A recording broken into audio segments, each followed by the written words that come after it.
अगर आप भी चाहते हैं कि एसएस फिल्म्स मोतिहारी के ऑडियो वीडियो सबसे पहले आप तक पहुंचे, तो इस चैनल को सब्सक्राइब करें और साथ ही बेल आइकन को दबाना ना भूलें।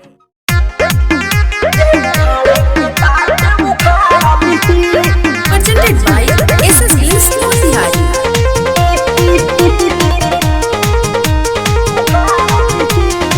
Music by Priyanshu Singh।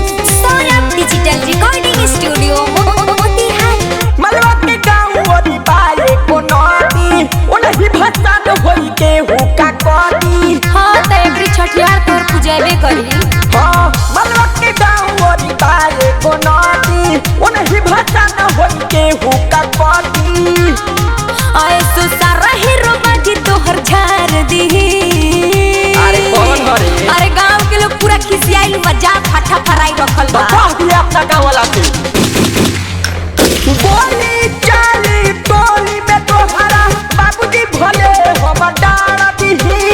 कोई भाषा न तोरा गावे और दे उखाड़े के बाद दे उखाड़ ली। कोई भाषा न तोरा गावे और दे उखाड़े के बाद दे उखाड़ ली।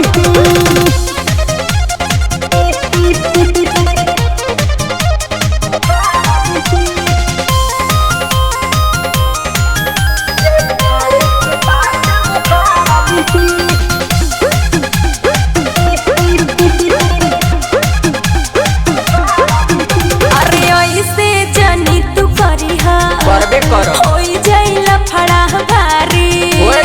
माई के भाषा में रुकावट जे कर मुंह से निकल जाई गाली। ना ना गाली के प्रयोग मत करो। अरे ऐसे जानी तू करी होई जाइला फड़ा भारी। माई के भाषा में रुकावट जे कर मुंह से निकल जाई गाली। अरे तू पिटाई बता हमरा ठीक लगी। हमरा डर लगे कहे केहू मार दी।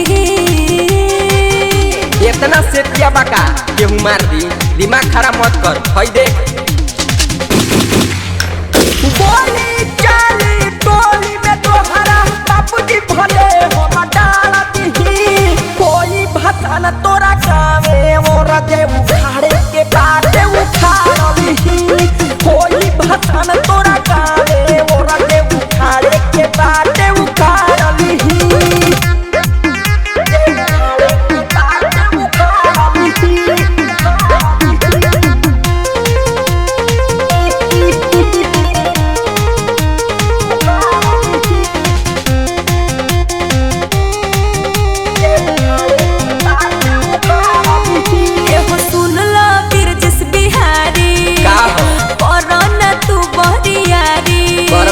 टाइगर सुजीत या सारा बेसवालिया के चले लाई हरंगदारी।